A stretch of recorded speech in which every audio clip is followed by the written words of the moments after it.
এই বউ, কাছে আসো, একটু আদর করি। প্রতিদিন ভালোবাসার নতুন নতুন গল্প পেতে চ্যানেলটি সাবস্ক্রাইব করে পাশে থাকা বেল বাটনে ক্লিক করুন। হুম, লাগবে না। তোমার চুলের গন্ধ যে বারবার আমায় মাতাল করে দেয় সোনা। ওটা চুলের গন্ধ নয়, শ্যাম্পুর গন্ধ। তোমার কি মনে হয় আমি শ্যাম্পুর গন্ধ চিনি না? এই গন্ধ সে তীব্র একটা মাদকময় গন্ধ আছে, যেটা শুধু আমি নিতে পারি। এই পৃথিবীতে আর কারো ক্ষমতা নেই সেই গন্ধ নেওয়ার। সেই সাথে সেটা আমায় আকৃষ্ট করে তোমার প্রতি, বারবার আমাকে তোমার কাছে নিয়ে আসে।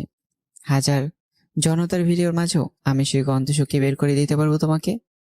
হয়েছে, আর অভিনয় করতে হবে না। বুঝে গেছি তোমার কি লাগবে। আরে অভিনয় না, সত্যি বলছি। ঠিক আছে, আর বলবো না। এখন যখন বুঝে গেছো আমার কি লাগবে, তাহলে সেটা আগে নেই। এতক্ষণ সাজিদ আর রিমি বিছানায় শুয়ে একে অপরের সাথে কথা বলছিল। তারা দুইজন স্বামী স্ত্রী, ঢাকার একটি ফ্ল্যাটে থাকে। দুইজনের পরিবারের কেউ নেই। এক কথায় দুইজনের দুইজন ছাড়াই পৃথিবীতে আর কেউ ছিল না। হয়তো সেই কারণেই তাদের ভিতর ভালোবাসাটা একটু বেশিই ছিল। রিমির কাছ থেকে সিগন্যাল পেয়ে সাজিদ ধীরে ধীরে তার ঠোঁটের দিকে এগিয়ে যায় আর একত্র করে দেয় দুটি ঠোঁট। তাদের ভালোবাসাতে কোনো কমতি ছিল না। সুন্দর গোছানো একটি সংসার। সাজিদ ছোটখাটো একটা ব্যবসা করে। সকাল 9টার দিকে বেরিয়ে যায় আর বিকেল 4:30 নাগাদ ফিরে আসে। তারপর দুইজনের খুনসুটি করতে করতেই চলে যায়। সাজিদের কাছ থেকে রিমি নিজেকে ছাড়িয়ে নিয়ে হাঁপাতে থাকে আর বলে, আজকের মতো এটুকুই। কালকে আবারও তো কাজে যেতে হবে সকাল সকাল। আর আমিও না খুব ক্লান্ত। এই ঘুমিয়ে পড়ো চুপচাপ। ব্যাস এটুকুই? আমি তো ভেবেছিলাম পুরো সকাল পর্যন্ত জেগে থাকবা। জবাব দিল সাজিদ। কিন্তু রিমি সেটা শুনল কি না সাজিদ জানে না। সেও ঘুমিয়ে গেল। সকালে উঠে নাস্তা করে অফিসে চলে গেল সে। এইদিকে রিমি বাড়িতে একা। করার মতো তেমন কিছুই নেই। বাড়িতে একটা কাজের মেয়ে আছে, সেই প্রায় সবকিছু করে। রিমির কাজ শুধু বসে বসে সেই সব দেখা। কাজে গিয়ে সাজিদ বেশ ব্যস্ত হয়ে পড়ে, কারণ ক্লায়েন্টের চাপ অনেক বেড়ে গেছে। কাজ একটু হালকা হলেই সাজিদের রুমে প্রবেশ করে তার অফিসের একজন সহকারী, যার নাম হিয়া। সুন্দরী যুবতী মেয়ে, এখনো বিয়ে করেনি। সাজিদের সাথে বেশ ভালো বন্ধুত্ব তার। অফিসে যখন ফ্রি টাইম পায় তখন সাজিদ হিয়ার সাথেই গল্প করে পার করে দেয়। এইদিকে সাজিদ হিয়ার উপর মনে মনে দুর্বল। সে কেন জানি তার সাথে বেশি সময় ধরে থাকতে চায়। কারণটা তার অজানা। হিয়াও বেশ উপভোগ করে সাজিদের সঙ্গ। আজকেও তার ব্যতিক্রম হলো না। কাজ যেহেতু একটু হালকা হয়েছে তাই তারা গল্প করতে কফি শপে চলে গেল। সাজিদ যেহেতু সেই ব্যবসা প্রতিষ্ঠানের মালিক, সেই জন্য তাদের কিছু বলার মতো কেউ নেই। যখন তারা কফি শপে বসে গল্প করছিল তখন হঠাৎ রিমি দেখে ফেলে তাদের আর এগিয়ে আসে তাদের দিকে। আরে তোমরা এখানে কি করছো? প্রশ্ন করে রিমি। আরে রিমি, তুমি এখানে বসো। আর আমরা এখানে কফি খেতে এসেছিলাম। অফিসের কাজের চাপে বোরিং লাগছিল তাই চলে এলাম। দেখো, ভালোই হলো, তোমাকে পেয়ে গেলাম। জবাব দিল সাজিদ। রিমি বলল, আমি একটু মার্কেট করতে বেরিয়েছিলাম। আর এখানে তোমাদের দেখি তাই কথা বলতে আসি। হিয়া বলল, রিমি, বসে পড়ো, একসাথে আড্ডা দেই। তোমাদের কথা শুনবো আজ আমি। রিমি তাদের ব্যাপারে অনেক কথাই বলে হিয়াকে। সে সব শুনে বলে, ওয়াও, তোমরা খুব লাকি। আমার না খুব হিংসে হয় তোমাকে নিয়ে। আমারও যদি এরকম একটা বর থাকতো। আর একটা মেয়ের সাথে নিজের স্বামীকে দেখলে সেই মেয়ের কিরকম ফিলিংস হয় সেটা সেই জানে। কিন্তু রিমি সেই রকম কোনো কিছু বলল না। তাদের সাথে কথা আড্ডা দিয়ে নিজের কাজে চলে গেল। আসলে সে মার্কেট করতে বেরিয়েছিল। এইরকম করেই চলে যাচ্ছিল তাদের দিন। সাজিদ জানে সে সবার সাথেই অভিনয় করে যাচ্ছে, কারণ একটা মেয়ে দিয়ে তার চলে না। সবার সাথেই একরকম সে। বাড়িতে রিমির প্রতি যেমন ভালোবাসা দেখায়, বাহিরে অন্য মেয়েদের সাথেও তার মেলামেশা চলে। রিমি কিছু বোঝে না সেই রকম নয়। সে সবকিছু বুঝেও নিজের ভালোবাসার প্রতি বিশ্বাস রাখে। কথায় আছে না, একটা পূর্ণাঙ্গ লাভ স্টোরি কখনো বাধা ছাড়া সম্পূর্ণ হয় না। তেমনি তাদের ভালোবাসাতেও কিছু বাধা আসবেই, সেটা জানে সে। আর সেই বাধা যারা পার করতে পারে তারাই অমর হয়ে আছে ইতিহাসের পাতায়। কিন্তু কিছু কিছু লাভ স্টোরি অসম্পূর্ণই রয়ে যায়, আর সেগুলোই মানুষ মনে রাখে চিরকাল। সাজিদ জানে না এইসবের পরিণতি ভালো হবে না খারাপ, কিন্তু সে জানে রিমি তাকে প্রচন্ড ভালোবাসে, আর সে সেই ভালোবাসা কখনো উপেক্ষা করতে পারবে না, আর তার অভ্যেসও সেই কোনোদিন ফেলে দিতে পারবে না। তার কাছে উপায় তখন ছিল না, দুই নৌকাতে পা দিয়ে চলতে হচ্ছিল তাকে। এইদিকে রিমি মনের অবস্থা তেমন ভালো নয়। সাজিদের আচার আচরণ তার কাছে কেমন জানি লাগে, আর অনেক সময় সাজিদকে মেয়েদের সাথে দেখে তার রাগ হয় প্রচুর। সাজিদের সাথে এই নিয়ে অনেক কথা হয়েছে তার। তার প্রতিবার সাজিদ তাকে আশ্বস্ত করেছে, কিন্তু যতবার সাজিদ কথা দিয়েছে ততবারই সে কথার খেলাপ করেছে। সেই জন্য এখন সে সাজিদকে অন্য নজরে দেখা শুরু করে। একটা ভালোবাসার মূল মন্ত্র হলো বিশ্বাস। যদি সেই সম্পর্কে বিশ্বাস না থাকে তাহলে সেটা ভালোবাসা নয়। সেই ভালোবাসা খুব শীঘ্রই ভেঙে পড়ার পরিস্থিতি রিমি আর সাজিদকে এনে এমন একটা জায়গায় দাঁড় করিতেছে যে একটু এদিক ওদিক হলেই সব শেষ হয়ে যাবে। এই তো সেদিনের ঘটনা। সাজিদ কাজে যাবে বলে বের হয়েছে। রিমি সুন্দর করে তার শার্ট ইন করে দিচ্ছে। মোটামুটি সব ঠিক চলছিল, কিন্তু তখনই কথা থেকে যেন উদয় হয় তাদের বাড়ির কাজের মেয়ে। সে ভেতরে আসার সাথে সাথে রিমি তাকে কিছু কাজ বুঝিয়ে দেয়, আর নিজে কিছু কাজ করতে ভিতরে চলে যায়। এইদিকে সাজিদ নাস্তা করতে বসে পড়ে। হঠাৎ করে সাজিদের হাত লেগে গ্লাস পড়ে যায়। সেই কাজের মেয়ে ভাঙা গ্লাস তুলতে যাবে, তখন সাজিদ তাকে বারণ করে, কারণ খালি হাতে সেটা তুলতে গেলে হাত কেটে যেতে পারে। তাই সেটা একটা টিস্যু দিয়ে তোলার চেষ্টা করে। আর ঠিক সেই সময় হাজির হয় রিমি। কাজের মেয়ে দাঁড়িয়ে আছে আর তার স্বামী ভাঙা গ্লাস পরিষ্কার করছে। এইটা দেখে তার মনে রাগ উঠতে থাকে। এমনিতেই তাদের সময় খারাপ যাচ্ছিল, আর এইসব দেখে সে উল্টোপাল্টা চিন্তা করতে শুরু করে দেয়। সামান্য একটা বিষয় যেখানে সাজিদের কোনো দোষ নেই, সেই জায়গাতেও একটা কাছের মেয়েকে নিয়ে তাদের মধ্যে বিস্তর ঝগড়া হয়ে যায়। রিমি কাঁদতে কাঁদতে নিজের ঘরে চলে যায়। সাজিদও রাগ করে তার কাজে চলে যায়। সেদিন থেকে বন্ধ হয়ে যায় বেচারি কাছের মেয়ে সেই বাড়িতে কাজ করা। রাস্তায় যেতে যেতে সাজিদ ভাবতে থাকে আসলে ভুলটা তারই ছিল। রিমি তাকে কতটা ভালোবাসে সেটা জানা সত্ত্বেও তার সাথে রাগারাগি করা ঠিক হয়নি। এইরকম একটা ফিলিংস কাজ করা শুরু করে তার ভিতর। ভালোবাসা শুধু মুখে প্রকাশ করে পালন করা যায় না, সেটা অন্তর থেকে অনুভব করতে হয়। সাজিদ আর দেরি না করে চলে যায় বাড়িতে। গিয়ে দেখে রিমি দরজা বন্ধ করে বসে আছে, আর ভিতর থেকে কোনো আওয়াজ আসছে না। ভয় পেয়ে যায় সাজিদ। চোখ দিয়ে পানি বের হতে শুরু করে দেয়। মনের ভিতর চলতে থাকে নানান খারাপ চিন্তা। দেরি না করে সে দরজা ভাঙার সিদ্ধান্ত নেয়। কয়েকবার গায়ের জোরে ধাক্কা দিয়ে দরজা ভেঙে ফেলে। দরজা খোলার সাথে সাথে রিমি এসে জড়িয়ে ধরে তাকে। কাঁদতে কাঁদতে মেয়েটা পুরো চোখ ফুলিয়ে ফেলেছিল। সাজিদ তাকে সান্ত্বনা দিয়ে বলে, আরে পাগলি, এটুকুই একটা ঝগড়া। আমি কত ভয় পেয়ে গেছিলাম জানো। বারবার আমার মনে হয়েছিল এই বুঝে আমি তোমাকে হারিয়ে ফেলবো। নিঃশ্বাস বন্ধ হয়ে আসছিল আমার। কি করব বুঝতে পারছিলাম না পেরে দরজা ভেঙে দিই। আর এখন আমার কতটা শান্তি লাগছে জানো। রিমি ফুপিয়ে ফুপিয়ে কাঁদতে কাঁদতে বলে, আমি তোমাকে কতটা ভালোবাসি জানো না? আমি তোমাকে অন্য কারোর সাথে সহ্য করতে পারি না, সেজন্য একটু বেশিই করে ফেলেছিলাম। আর তখন যদি আমাকে একটু বুঝিয়ে বলতে, তাহলে তো ওরকমটা হতো না। সাজিদ রিমির মাথায় হাত বুলিয়ে দিতে থাকে। জানে রিমি এখন শান্ত হয়ে গেছে। এইসব থেকে তাদের বেরিয়ে আসার জন্য তারা ঠিক করে তারা বেড়াতে যাবে, সমুদ্র দেখতে যাবে সেখানে।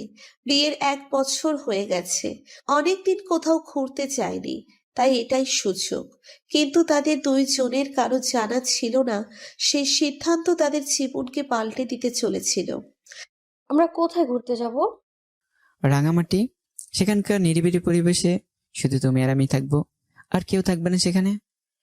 রিমির প্রশ্নের জবাবে উত্তর দিল সাজিদ। রিমি আর সাজিদ অনেক উত্তেজিত, কারণ তারা দুইজন পরশুদিন রাঙামাটি ঘুরতে যাবে। সেই সুযোগে তাদের সম্পর্কে যে ফাটল ধরেছিল সেটাও চুরে যাবে সেই আশায়। এইদিকে তাদের দুইজনের মনের ভিতরে কি চলছে সেটা তারা কেউ জানে না। 2 দিন চলে গেছে। আজ সকালেই তাদের যাত্রা শুরু হবে। পাহাড়ি এলাকা রাঙামাটি, মানুষজন সরল সেই সব এলাকার, কিন্তু মনের ভিতর শুরু হয় আসল ভয়।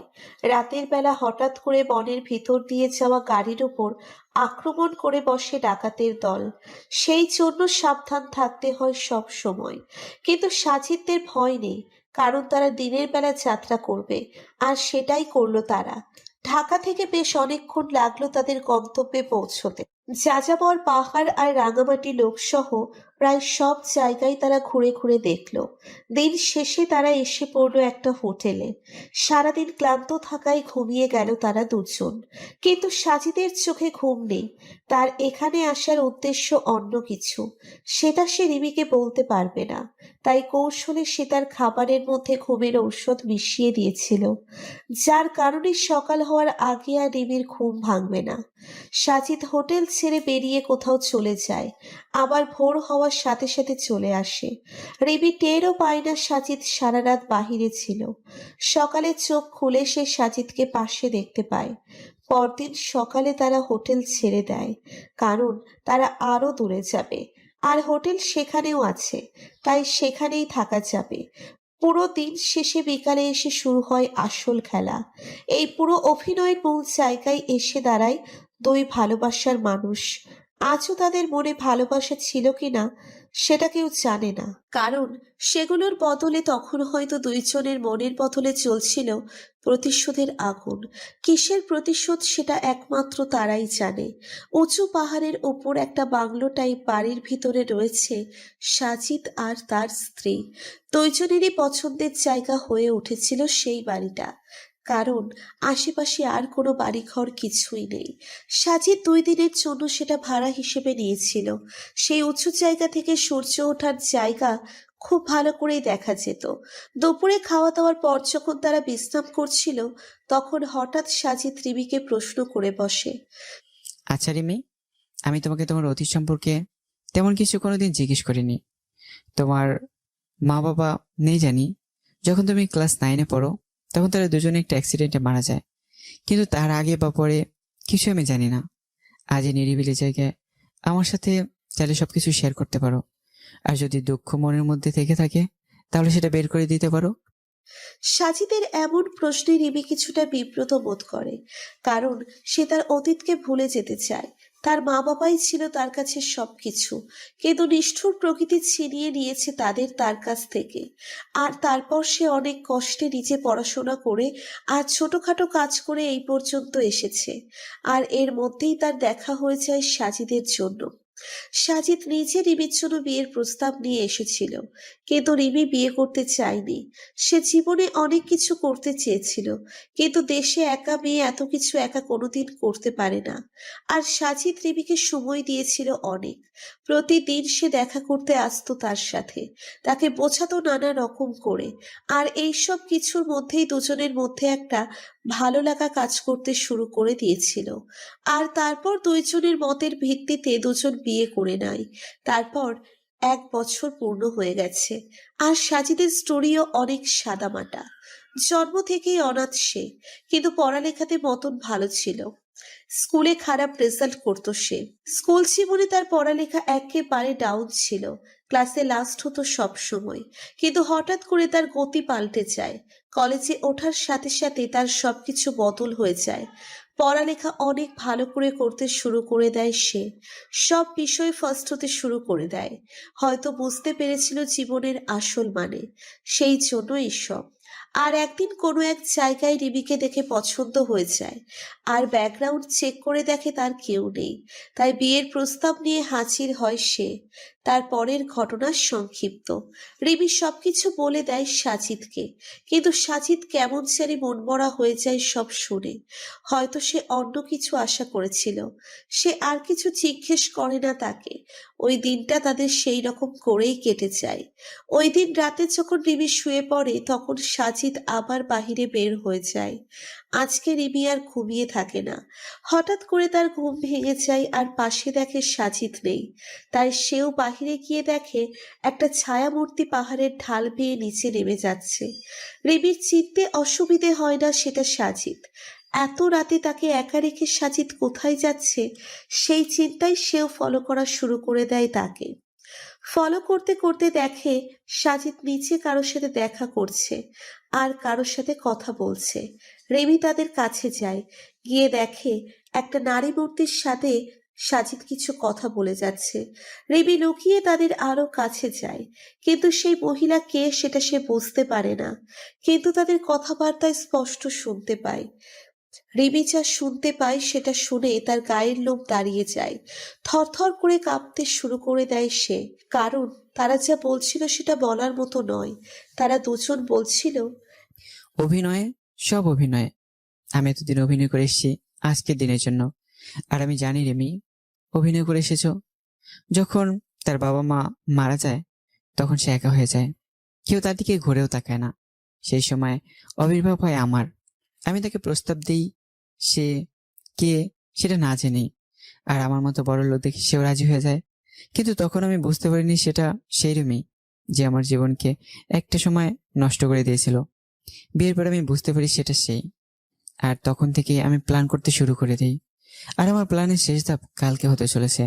আমার প্রতিশোধ পূরণ হতে চলেছে। সে বুঝতে পারবে ভালোবাসার অপর নাম মৃত্যু। আর সে মৃত্যুর সে কঠিন জ্বালা হলো যখন কেউ জানতে পারে তার সবচেয়ে ভালোবাসার মানুষ তার সাথে বেইমানি করেছে। এতদিন ভালোবাসার সবকিছু একটা অভিনয় ছিল, সেটা যখন সে বুঝতে পারবে তখন হবে তার আসল মৃত্যু। তার আগে যেটা হবে সেটা তার শুধু দেহ থেকে আত্মা আলাদা হয়ে যাবে। ভালোবাসার কতটা কষ্ট সেটা আমি তাকে তিলে তিলে অনুভব করাতে চাই। এক টানে কথাগুলো বলল সাজিদ। অপর পাশে দাঁড়িয়ে থাকা ছায়ামূর্তি সব শুনে বলল, সবকিছু ভালো করে মিটিয়ে গেলেই হয়।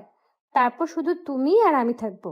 আমাদের মাঝে আর কেউ বাধা হয়ে দাঁড়াতে পারবে না। রিমি আর সেখানে সরিয়ে থাকার মতো শক্তি পেল না। মনে হচ্ছিল তার পায়ের নিচ থেকে মাটি সরে গেছে। সাজিদ কি বলছে তার কিছুই সে বুঝতে পারছে না। কতটুকু সে বুঝতে পেরেছে সেটা হলো সাজিদ তাকে ভালোবাসে না। আর এতদিনের সব কিছু ছিল একটা অভিনয়। আর কোন কারণে প্রতিদিন ভালোবাসার নতুন নতুন গল্প পেতে চ্যানেলটি সাবস্ক্রাইব করে পাশে থাকা বেল বাটনে ক্লিক করুন। সাজিদ রিমির উপর প্রতিশোধ দিচ্ছে, যেটা তার জানা নেই। রিমি তাদের থেকে দূরে সরে যায়। সে আর কিছু ভাবতে পারছে না, তার হাত পা কাঁপছে। এতদিনের বিশ্বাস আর ভালোবাসা যখন অভিনয়ে পরিণত হয় তখন সেই জিনিসটা কতটা বেদনাদায়ক সেটা একমাত্র সেই ভালোবাসার মানুষটাই জানে। সাজিদ ছাড়া রিমির এই দুনিয়াতে আর কেউ নেই। তাই যখন সেই মানুষটাই তাকে ধোঁকা দিল, তার সুইসাইড করা ছাড়া আর কোনো রাস্তা খোলা ছিল না। রিমি সোজা পাহাড়ের ধারে গিয়ে দাঁড়ায়। তার মাথায় তখন তাদের মধুর সব স্মৃতিগুলো ঘুরছিল। কথায় আছে, মানুষ যখন তার মৃত্যুর সন্নিকটে এসে দাঁড়ায় তখন তার চোখের সামনে তার পুরো জীবন ভাসে। রিমির ক্ষেত্রেও তার ব্যতিক্রম ঘটেনি।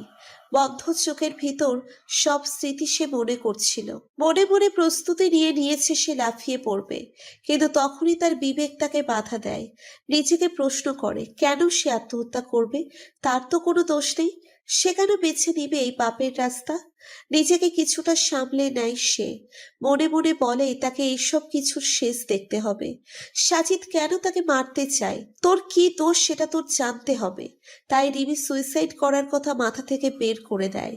যেই রাস্তা দিয়ে সে এসেছিল সেই রাস্তা দিয়ে আবার বাংলোতে ফিরে যায়। শুয়ে পড়ে বিছানায়। সেও অভিনয় করে সে ঘুমিয়ে। একটু বাদে সেখানে হাজির হয় সাজিদ। পর্যবেক্ষণ করে বুঝতে পারে রিমি তখনও ঘুমে। সাজিদ সেই কারণে তার মাথার চুলে একবার হাত বুলিয়ে নিজেও শুয়ে পড়ে। এইদিকে চোখ দিয়ে নিঃশব্দে পানি পড়ে যাচ্ছে রিমির। মন চাচ্ছিল সাজিদকে জড়িয়ে ধরে কাঁদতে, মন খুলে সব কথা বলতে, কিন্তু সেটা এখন সম্ভব নয়, কারণ তার জায়গা দখল করে নিবে আর এক মহিলা। রিমির শুধু একটাই ইচ্ছে, সব সত্য জানার। সেই সবকিছু জানার পর মৃত্যু হলেও তার আক্ষেপ থাকবে না। পরদিন সকালে তাদের ঘুম ভাঙল এক কাপ চায়ের সাথে। রিমির উঠতে দেরি হয়ে গিয়েছিল। কারণ রাতে অনেকক্ষণ পর সে ঘুমিয়ে পড়েছিল। সকালে উঠে দেখে পাশে সাজিদ চায়ের কাপ হাতে দাঁড়িয়ে আছে। সাজিদের সেই নিষ্পাপ চেহারা দেখে মিনিট দুয়েকের জন্য রিমি সব ভুলে গিয়েছিল। কিছুক্ষণের জন্য ভেবেছিল হয়তো সাজিদ তাকে খুব ভালোবাসে। কালকে রাতের যা কিছু ছিল সব স্বপ্ন, কিন্তু সেগুলো স্বপ্ন ছিল না, সেগুলো ছিল সত্য। সব কিছু ছিল অভিনয়, যেটা সাজিদ পুরো বছর ধরে করে আসছে রিমির সাথে। কিন্তু কি কারণে সেটা হচ্ছে সেটা রিমি এখনো পর্যন্ত জানে না। আর কাল রাতের সেই ছায়ামূর্তির কথা তো সে বাদই দিয়ে দিল।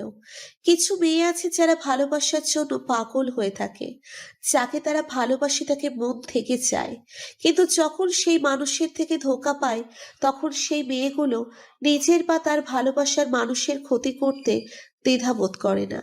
রিমিও সেই সব মেয়েদের মতোই ভালোবাসার পাগল।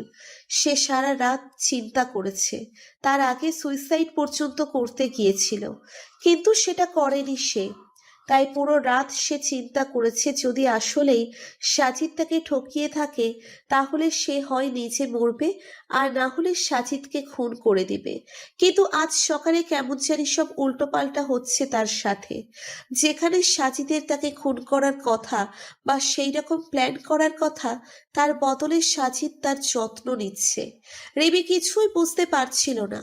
সাজিদ সকাল থেকে নিচে রান্নাঘরে গিয়ে তাদের দুজনের জন্য নাস্তা বানিয়ে নিজের হাতে খাইয়ে দিয়েছে রিমিকে।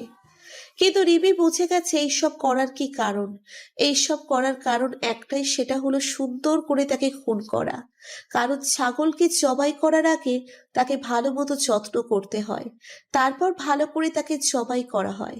রিমির ক্ষেত্রেও সেটাই হচ্ছে এখন। তাদের বাংলো বাড়ির আশেপাশে কোনো বাড়িঘর নেই, পাহাড়ের উপর নিরিবিলি একটা জায়গা।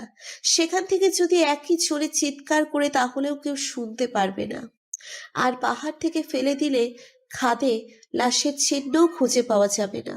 কিন্তু রিমি জানে তাকে যে করেই হোক বাঁচতে হবে, সাথে তাকে যে ঠকিয়েছে তাকে উপযুক্ত শাস্তি দিতে হবে।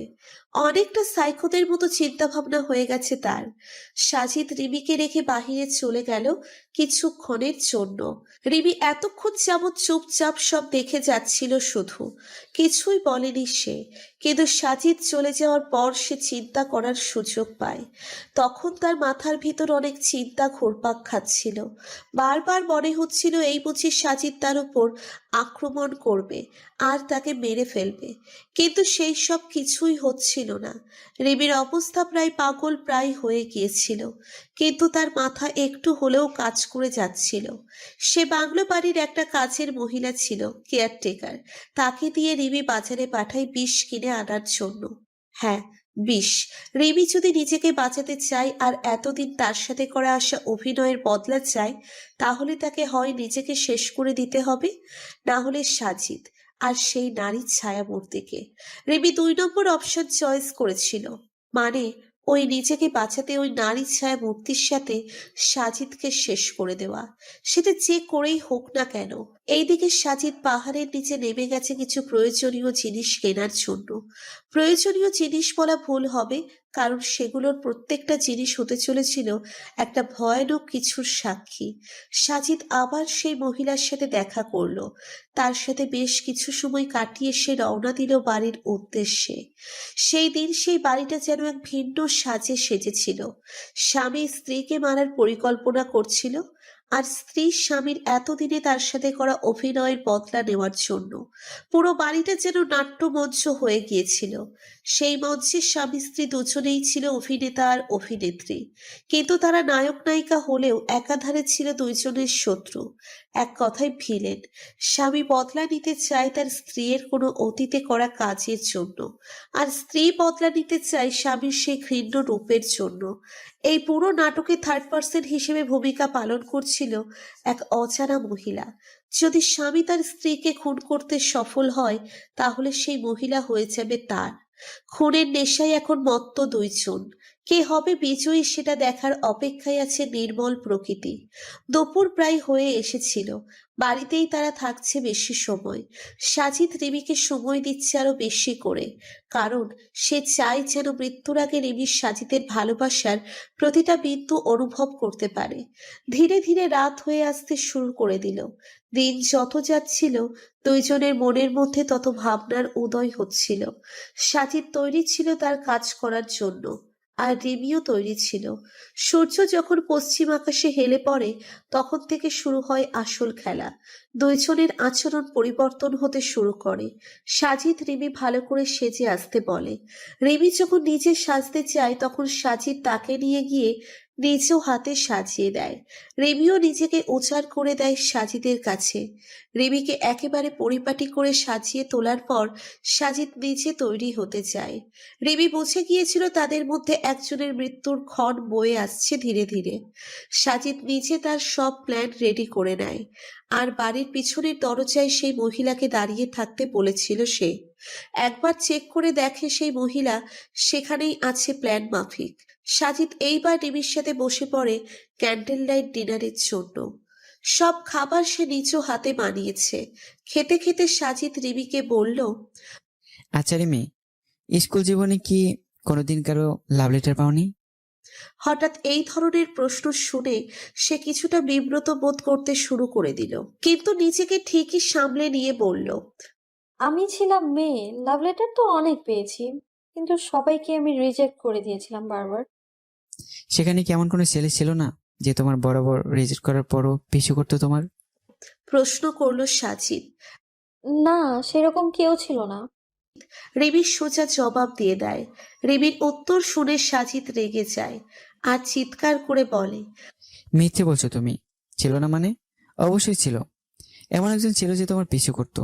তোমার জন্য একটা সময় পাগল ছিল সে, কিন্তু তুমি তার সাথে কি করলে? পুরো স্কুলের সামনে তার বদনাম করলে। এসব কিছুই হয়নি, বললাম তো এরকম কেউ ছিল না।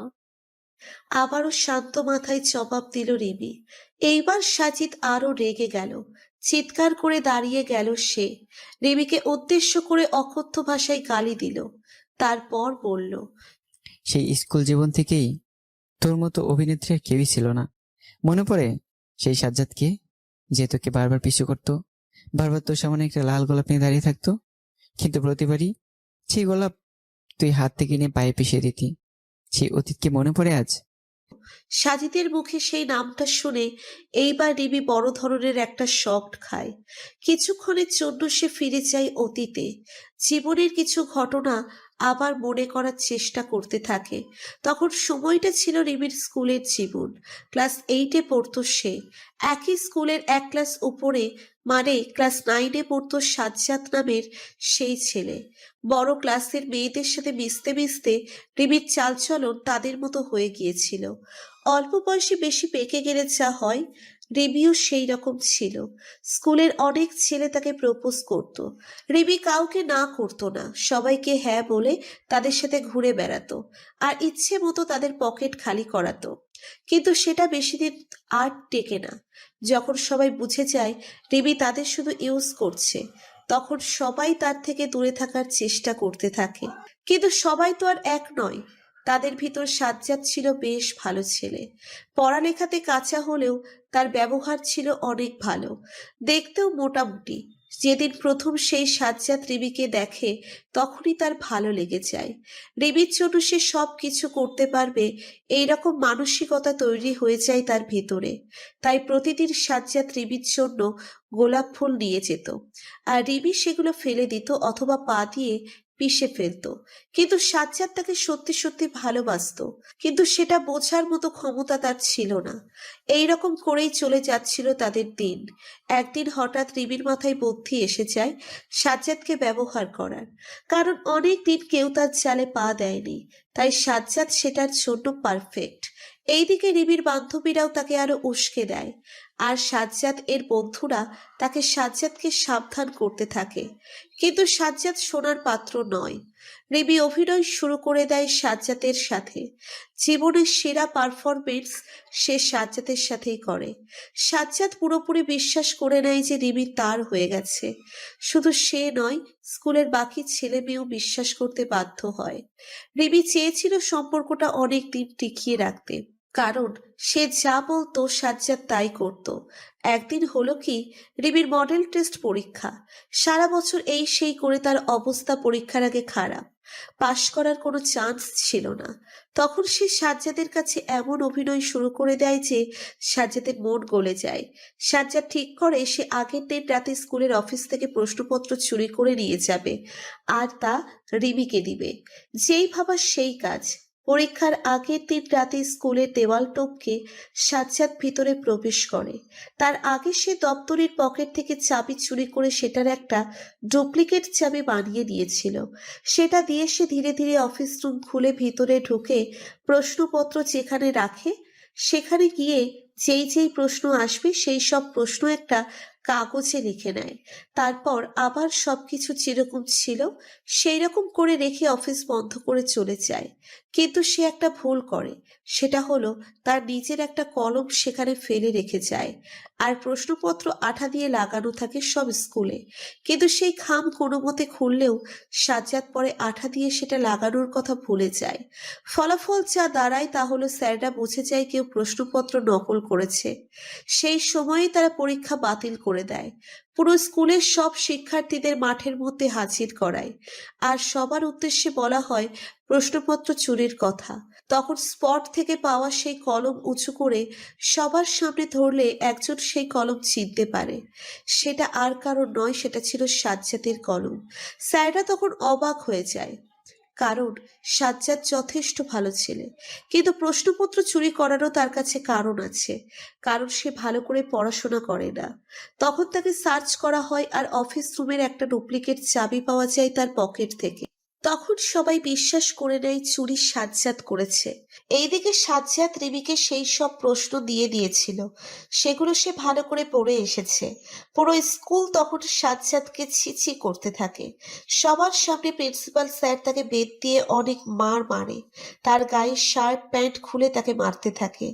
সাজ্জাদ রিমির জন্য সবকিছু মুখ বন্ধ করে সহ্য করে নেয়। মনে মনে ভাবে রিমি তো খুশি তার কাছে, কিন্তু তার ধারণা ভুল। পরীক্ষা চলতে থাকে। সাজ্জাদকে স্কুল থেকে টিসি দিয়ে দেওয়া হয় আর রিমিও তার থেকে মুখ ফিরিয়ে নেয়। সাজ্জাদের সাথে সে দেখা করা আর কথা বলা সব বন্ধ করে দেয়। সাজ্জাদ তিলে তিলে শেষ হয়ে যেতে থাকে। সে তার ভুল বুঝতে পেরে শহর ছেড়ে দেয় আর অন্য শহরে গিয়ে খুব ভালো করে পড়াশোনা করতে শুরু করে দেয়। এর মাঝেই রিমির বাবা মায়ের দুর্ঘটনাতে মৃত্যু হয়ে যায়। রিমি এই দুনিয়াতে একা হয়ে যায় সম্পূর্ণ। একেই হয়তো বলে রিভেঞ্জ অফ নেচার। তখন সে নিজের আগের করা ভুলের জন্য পস্তাতে থাকে। আর কয়েক বছর পরেই ফিরে আসে সাজ্জাদ এক নতুন নামে। নাম হয়ে যায় তার সাজিদ। রিমিকে বিয়ের প্রস্তাব দেয় বিয়ের জন্য, কিন্তু তখনও তার মনে চলছিল প্রতিশোধের আগুন। তাই সে রিমির পথ অনুসরণ করে। সেও শুরু করে দেয় একটা নোংরা ভালোবাসার অভিনয়ের। আগেরবার সেই অভিনয়ে জড়িয়ে গিয়েছিল সাজ্জাদ রুমির সাজিদ, আর এইবার সেই একই অভিনয় শিকার রিমি। বদলা তখন সাজিদের চোখে ছিল ঠিকই, কিন্তু ভালোবাসা থেকে ধোঁকা পেয়ে রিমির মনের মধ্যেও বয়ে যাচ্ছিল প্রতিশোধের আগুন। সাজিদের মাথায় তখন আর একটা প্ল্যান এসে যায়। সেই যে ওই সাজ্জাদ, সেটা সে রিমির থেকে লুকিয়ে ফেলে আর তাকে বলে, আমি সেই সাজ্জাদের বড় ভাই সাজিদ। আর সাজ্জাদ তো সেদিনই মারা গিয়েছিল অ্যাক্সিডেন্ট করে। সেই কারণে আমি তার প্রতিশোধ নেওয়ার জন্য ফিরে এসেছি। এই কথা শুনে রিমি চমকে ওঠে, কারণ সে ভেবেছিল সাজিদই হবে সেই সাজ্জাদ। কিন্তু এখন বুঝতে পারছে সেটা সাজিদ নয়। যদিও তার ধারণা ঠিকই ছিল, কিন্তু সাজিদের অভিনয় তাকে এটা প্রমাণ করাতে বাধ্য করিয়েছে। রিমি সাজিদের কাছে ছুটে যায় আর নানানভাবে তাকে বোঝাতে থাকে। সে তার অতীতের করা ভুলগুলোর জন্য তার কাছে ক্ষমা চাইতে থাকে, কিন্তু কোনো লাভ হয় না। সাজিদের মুখের ভাব আগের মতোই থাকে। সাজিদ রিমির কোমরে হাত দিয়ে তাকে উঠিয়ে নেয়। দুইজন একসাথে দাঁড়িয়ে যায়। ঠিক সেই সময় মিউজিক প্লেয়ারে বেজে ওঠে গানের মিষ্টি ধ্বনি। রিমিকে উঠিয়ে নিয়ে সাজিদ তার সাথে ডান্স করতে শুরু করে দেয়। সাজিদের একটা হাত রিমির কোমরে আর আরেকটা হাত ধরে আছে রিমির একটা হাত। এইদিকে রিমির চোখ দিয়ে পানি পড়েই যাচ্ছে। সাজিদ রিমির একটা হাত নিয়ে তার কোমরে রেখে দেয় আর রিমির সাথে জোর করে পায়ে পা মেলাতে থাকে। সাজিদের মুখে একটা নিষ্ঠুর হাসি শোভা পাচ্ছে, আর রিমির চোখের পানির আড়ালেও একটা চতুরতা লক্ষ্য করা যাচ্ছিল। কে জানতো তখনও তারা দুইজন এক ধরনের অভিনয় করেই যাচ্ছিল। গানের সুর তেজ হতে থাকে আর তাদের পাও চলতে শুরু করে দেয়। মিষ্টি গানে তারা দুইজন যেন উন্মাদ হয়ে গিয়েছিল। একটা ঘোর কাজ করছিল দুইজনের মধ্যেই। দুইজন দুইজনের আরো কাছে চলে আসে। দুইজনের নিঃশ্বাস শোনা যাচ্ছিল একদম কাছ থেকে। দুইজোড়া ঠোঁট একত্রিত হতে সময় নেয় না বেশিক্ষণ। কিছুক্ষণ পর সাজিদ রিমির এলোকেশে হাত বুলিয়ে দিয়ে শেষবারের মতো বুক ভরে সেটার নিঃশ্বাস নেয়। সেই গন্ধ, সেই মিষ্টি শিহরণে আবার তার মন ভরে যায়। কিন্তু সেটা ছিল ক্ষণিকের। মিনিট দুয়েকের মধ্যেই সাজিদ রিমিকে দূরে ঠেলে দেয় আর পিছনে গুছিয়ে রাখা পিস্তল বের করে তাক করে তার দিকে। চিৎকার দিয়ে ওঠে রিমি। সেই চিৎকারের সাথে তাল মিলিয়ে সাজিদ চিৎকার করে বলে ওঠে, হ্যাঁ হ্যাঁ হ্যাঁ, আমি সাজ্জাদ। সেই সাজ্জাদ মরে গিয়েছিল সেদিনই, কিন্তু তার বদলে জন্ম নিয়েছিল এই সাজিদ, যার আজ কোনো কিছুরই অভাব নেই। আর সেই সাজ্জাদকে যে মেরেছে তার বদলা আমি নিব আজকেই। চিৎকার করে কথাটা বলেই ট্রিগারে চাপ দেয় সে। সাথে সাথে রিমি তার জায়গা থেকে সরে যায়। 2 ইঞ্চির জন্য বুলেট থেকে বেঁচে যায় সে, কিন্তু সাথে সাথে পিছন থেকে একটা মৃদু আর্তনাদ ভেসে আসে। রিমি পিছনে তাকিয়ে দেখে হিয়া মাটিতে পড়ে আছে।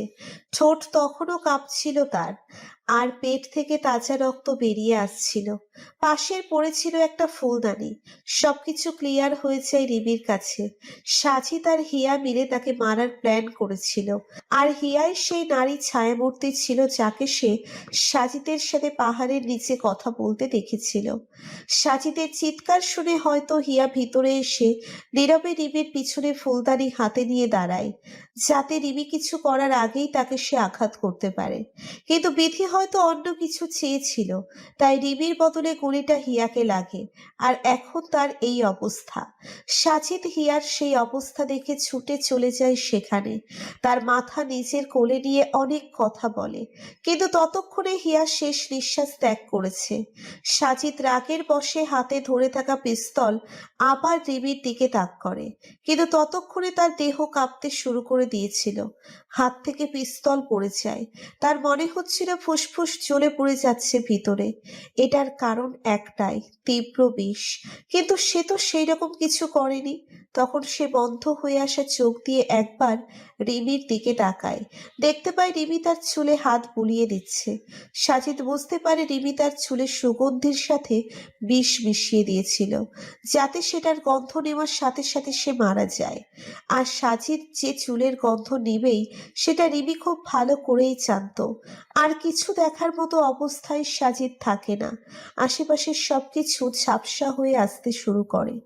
চোখ বন্ধ হয়ে আসে তার, মুখ দিয়ে সাদা ফেনা বেরিয়ে আসে, আর সেও শেষ নিঃশ্বাস ত্যাগ করে। রিমি ধীরে ধীরে এগিয়ে যায় তার কাছে। সাজিদের হাত নিজের হাতের উপর রেখে বলে, শুধু একটু ভালোবাসার পাগল ছিলাম আমি। অতীত ভুলে শুধরে নিয়েছিলাম নিজেকে। কিন্তু তুমিই যে আমার সেই অতীত, সেটা তো আমার জানা ছিল না। প্রতিজ্ঞা করেছিলাম মৃত্যু ছাড়া কখনো তোমার কাছ থেকে আলাদা হব না আমি। তাই আমি আর বেঁচে থেকে কি করব? আমারও সময় এসে গেছে। এই বলে যেই রিমি পাশে পড়ে থাকা বন্দুক নিচের মাথায় তাক করতে যাবে, তখনই তার নাক দিয়ে রক্ত পড়তে শুরু করে দেয়। পেটের ভিতর জ্বালা পোড়া শুরু করে দেয়। মুচকি হেসে সে একবার সাজিদের দিকে তাকায়। সাজিদ ততক্ষণে অনেক দূরে চলে গেছে। রিমি বুঝতে পারে খাবারের ভিতর বিষ ছিল, আর সেটার প্রতিক্রিয়া এখন দেখা দিচ্ছে। কিন্তু কি যেন মনে করে রিমি ট্রিগারে চাপ দিয়ে দেয়। পুরো ঘর বিকট শব্দে কেঁপে ওঠে। একটা ছাঁচালো গন্ধ ছড়িয়ে পড়ে পুরো ঘর জুড়ে। প্রতিদিন ভালোবাসার নতুন নতুন গল্প পেতে চ্যানেলটি সাবস্ক্রাইব করে পাশে থাকা বেল বাটনে ক্লিক করুন।